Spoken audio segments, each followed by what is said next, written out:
Várias assombrações influenciaram a ficção de terror e o cinema por razões marcantes. Vamos direto aos fatos sobre este intrigante caso.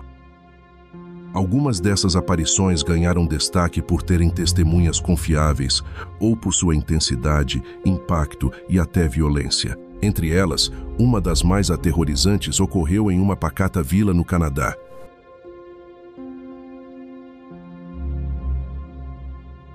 Esther Cox e o grande mistério de Amherst. Esther Cox nasceu em 28 de março de 1860, na cidade de Amherst, localizada na Nova Escócia, Canadá. Pesando apenas 27 quilogramas ao nascer, ela foi a caçula de uma família com 6 filhos. Tragicamente, sua mãe, também chamada Esther, faleceu apenas 3 semanas após o seu nascimento. Após a morte de sua mãe, o pai de Esther, Archibald, permaneceu na região por um tempo, mas acabou se mudando para o estado do Maine. Ele deixou Esther sob os cuidados da avó. Esse período de sua infância teve grande impacto em sua personalidade. Esther cresceu séria, com modos considerados antiquados para a época, e era frequentemente descrita como uma jovem estranha e de temperamento instável. Em 1878, aos 18 anos, ela saiu para passear de carruagem com um amigo ou possivelmente com seu namorado. A natureza da relação entre Esther e Bob McNeil não é totalmente clara, mas sabe-se que McNeil era um homem cruel, conhecido por sua reputação de maltratar animais. E durante o passeio, McNeil levou a jovem para uma área remota do interior, onde ele tentou praticar atos bem próximos, mas ela não deixou. Ele apontou um revólver para ela e disse-lhe para sair da carruagem. No entanto, Esther recusou e, momentos depois, o barulho distinto de outra carruagem podia ser ouvido à distância. McNeil, diante da situação, decidiu seguir em frente com a carruagem. Psicologicamente, ela ficou completamente abalada, a ponto de sentir que nunca mais seria a mesma depois disso. Aos poucos, tornou-se desanimada e apática, passando horas chorando até adormecer. Guardava o que havia acontecido em segredo, sem compartilhar com ninguém ao seu redor. Isso deixava todos confusos, pois ninguém conseguia entender por que ela estava mergulhando tão profundamente na depressão. Foi então que tudo começou a tomar um rumo inesperado e muito estranho. Naquela época, aos 18 anos, ela vivia com sua irmã casada, Olive Teed, o marido de Olive, Daniel, e os 2 filhos pequenos do casal, Willie e George. Também compartilhavam a mesma casa 2 irmãos de Esther, Jenny e John, além de John, irmão de Daniel. Como resultado, a casa estava sempre movimentada, cheia de vida e atividades. Isso também significava que havia várias testemunhas para os eventos estranhos que começaram a ocorrer pouco tempo depois da tentativa de ataque contra Esther. Logo após a tentativa de abuso, a casa passou a ser palco de fenômenos estranhos e aterrorizantes. Sussurros vindos das paredes, batidas inexplicáveis, passos abafados e sons semelhantes a asas esvoaçando pelas sombras davam a impressão de uma presença sombria habitando o lugar. Em 4 de setembro, Esther, então com 18 anos, foi se deitar com sua irmã Jenny. Enquanto estavam na cama, as duas sentiram algo que parecia ser um rato correndo sobre elas. Assustadas, as duas pularam da cama e começaram a procurar pela criatura, mas não conseguiram encontrá-la. Enquanto examinavam o quarto, pensaram que o animal poderia ter entrado em uma caixa de papelão que estava no chão. Decidiram então arrastar a caixa para o centro do cômodo. De forma inexplicável, a caixa de papelão saltou para o ar e caiu de lado. Alarmadas, as duas mulheres começaram a gritar por ajuda. Daniel, o marido de Olive, veio ver o que estava acontecendo. Após ouvir o relato, ele começou a achar graça, descartando a situação e dizendo que era apenas um sonho ruim. No entanto, isso foi apenas o começo das atividades bizarras que aconteceriam na casa nos anos seguintes. Poucos dias depois, Esther acordou sua irmã no meio da noite, dizendo que estava morrendo. Jenny ficou chocada ao ver o rosto da irmã completamente vermelho. Esther tremia por todo o corpo. Seus olhos estavam esbugalhados e seu corpo estava inchado, além de apresentar uma febre alta. O caos tomou conta quando objetos começaram a se mover pelo quarto. De repente, a jovem começou a gritar de dor, rasgando as próprias roupas em desespero. Meu Deus, o que está acontecendo comigo? Estou morrendo! Gritava ela, enquanto parecia estar à beira de um colapso. Esther dizia que sentia seu corpo expandindo, como se estivesse prestes a explodir. Os familiares, tomados pelo pânico, se aproximaram para examiná-la. O que encontraram os deixou ainda mais aterrorizados. A pele de Esther estava vermelha e coberta de bolhas. O mais assustador de tudo era que aquilo parecia se espalhar rapidamente por todo o seu corpo. Todos assistiam incrédulos enquanto a jovem convulsionava violentamente, contorcendo-se no chão como se lutasse contra algo invisível. Enquanto os presentes tentavam processar o que estava acontecendo e decidir o que fazer, um som ensurdecedor ecoou pelo quarto. Uma série de estrondos reverberou do nada, parecendo vir debaixo da cama de Esther. Então, de forma inexplicável, tudo cessou. Com o último estrondo, Esther subitamente se acalmou. Sua pele voltou ao normal, as convulsões pararam e, como se nada tivesse acontecido, ela caiu em um sono profundo, deixando todos em um silêncio carregado de medo e confusão. Esther parecia estar em um estado de transe profundo por 3 dias. Durante esse período, todos os fenômenos estranhos na casa misteriosamente cessaram e a família começou a acreditar que talvez tudo tivesse voltado ao normal. No entanto, essa calmaria foi breve. Na noite em que Esther finalmente saiu de seu estado, ela foi mais uma vez atacada por convulsões terríveis. Seu corpo começou a inchar de forma assustadora, enquanto sua pele se tornava tão quente que era quase impossível tocá-la. Assim como antes, os episódios terminaram abruptamente com 4 estrondos altos que fizeram o quarto inteiro tremer. Esses eventos, somados aos fenômenos inexplicáveis que continuavam ocorrendo na casa, foram suficientes para deixar a família de Esther completamente aterrorizada. Desesperados, decidiram chamar o Dr. Carrot, na esperança de que ele pudesse descobrir o que estava acontecendo com a jovem. O médico chegou convencido de que estava lidando com uma doença incomum, mas rapidamente percebeu que havia algo muito mais sinistro em jogo. Pouco depois de entrar na casa, Dr. Carrot começou a presenciar fenômenos cada vez mais estranhos e perturbadores, como se sua presença tivesse agitado forças invisíveis. Tudo começou quando ele observava Esther dormir em um quarto escuro. Para sua surpresa, o travesseiro foi puxado debaixo da cabeça da jovem, sem que ninguém estivesse por perto. Ele notou também os cobertores sendo arrancados da cama ou arremessados ao chão, como se mãos invisíveis os manipulassem. Ruídos estranhos começaram a ecoar pela casa, batidas que pareciam vir debaixo da cama, arranhões incessantes e até gritos desencarnados, cuja origem ele não conseguia identificar.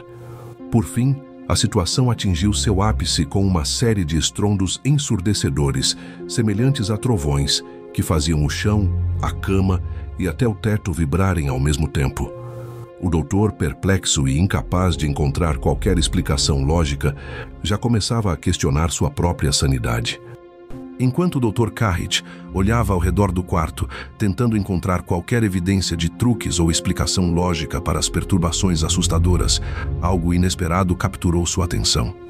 Palavras começaram a se formar na parede acima da cama de Esther, como se fossem escritas por uma mão invisível. Esther Cox, você é minha para matar. A mensagem foi seguida por um pedaço de gesso que se soltou da parede e voou pelo ar, caindo diretamente aos pés do médico, que observava tudo em completo estado de choque.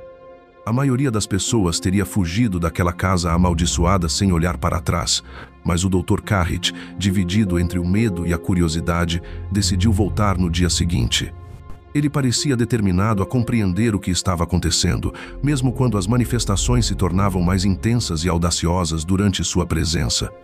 Ao longo de suas visitas, o médico testemunhou cenas que desafiavam qualquer explicação racional. Objetos voavam pelo quarto sem motivo aparente. Água gelada começava a borbulhar e espumar como se estivesse fervendo. Móveis pesados eram derrubados com força no chão, e talheres como garfos e facas eram arremessados pelo ar, cravando-se nas paredes com grande impacto.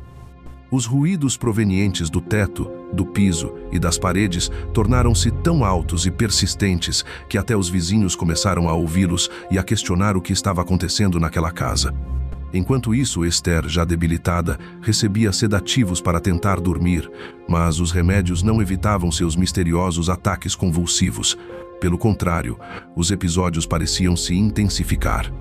Em meio às convulsões, ela chegou a murmurar fragmentos sobre o ataque sexual que havia sofrido, mas nunca conseguia se lembrar disso ao despertar. Os ataques noturnos se tornaram mais frequentes e imprevisíveis. Uma força invisível parecia golpeá-la, empurrá-la e até deixava marcas visíveis em sua pele, como arranhões e vergões, bem na frente de testemunhas atônitas. Em momentos mais ameaçadores, Esther chegou a ser ferida por alfinetes e até apunhalada por um canivete, sempre por algo que ninguém conseguia ver. As manifestações não se limitaram à casa, pareciam persegui-la onde quer que fosse. Em uma ocasião particularmente perturbadora, os espíritos começaram a se manifestar durante um culto na igreja, batendo ritmicamente nos bancos enquanto os fiéis observavam horrorizados. Durante todo esse tempo, o Dr. Carrot fez inúmeras tentativas para entender os eventos, mas suas investigações não trouxeram respostas. A casa e a vida de Esther pareciam estar mergulhadas em um mistério que desafiava tanto a lógica quanto a razão. As notícias sobre os acontecimentos continuaram se espalhando para outras regiões, levando Esther a viajar até St. John, em New Brunswick, onde foi analisada por um grupo de homens que adotaram uma abordagem científica. Eles desenvolveram um método distinto para se comunicarem com o espírito. Recitavam o alfabeto até que o fantasma desse um sinal em forma de batida. Dessa forma, era possível formar palavras inteiras, em vez de se limitarem a respostas simples de menos sim ou não. Com essa técnica, os homens descobriram os nomes dos 3 espíritos ligados a Esther. Bob Nickel, o primeiro espírito, que dizia ter sido sapateiro em sua vida anterior. Peter Cox, um membro da família. E Maddie Fisher, uma mulher, que havia sido colega de classe de Esther e falecera em 1867, foi citada como uma possível entidade ligada aos eventos que ocorriam na casa. A casa começou a se tornar amplamente conhecida na região por causa de seus fenômenos inexplicáveis. Havia relatos de que Esther estava sendo perseguida por fantasmas, o que atraiu inúmeras testemunhas oculares, incluindo pessoas céticas que se reuniam no local para observar os acontecimentos por si mesmas. A maioria saiu de lá profundamente impressionada. Muitos daqueles que presenciaram os eventos ficaram convencidos de que o que tinham visto não possuía explicação racional e que os fenômenos não eram fruto de truques ou manipulações por parte da família. O único momento em que essa sequência implacável de estranhezas diminuiu foi quando Esther adoeceu gravemente e ficou incapacitada por várias semanas devido a um caso de difteria. Durante sua enfermidade, Esther foi acolhida por parentes e, em seguida, passou a viver com uma de suas irmãs para se recuperar. Temendo levar os fenômenos sobrenaturais para casa, manteve distância até acreditar que tudo havia acabado. Contudo, ao retornar à residência da família Tidd, descobriu que as assombrações, longe de desaparecerem, estavam apenas em pausa. As manifestações voltaram mais intensas e ameaçadoras. O espírito começou a emitir fósforos acesos do teto, provocando incêndios repentinos pela casa, inclusive em roupas, mesmo sem que estivessem sendo usadas. Chamas surgiam em diferentes cômodos, como no perigoso episódio de um incêndio quase devastador no porão. Além disso, a entidade passou a interagir diretamente com Esther, chegando a ameaçar por meio de sua presença espectral. Certa vez, advertiu que queimaria a casa se ela permanecesse lá. Diante do medo e da inclinação da ameaça a se concretizar, a família cedeu, e Esther foi hospedada por vizinhos. No entanto, os fenômenos a seguiam constantemente, obrigando-a a buscar abrigo em diversos lugares. Mesmo quando retornou a Amherst, o tormento persistiu, demonstrando que a perseguição não tinha fim. Walter Hubel, intrigado com os relatos, decidiu morar com a família por semanas para investigar os fenômenos. Durante sua estadia, testemunhou eventos inexplicáveis, como objetos que surgiam do nada, incêndios misteriosos, barulhos estranhos e ataques físicos a Esther. Por meio de batidas, conseguiu se comunicar com a entidade, que revelou nomes como Meg Fisher e Eliza McNeil, sugerindo a presença de múltiplos espíritos.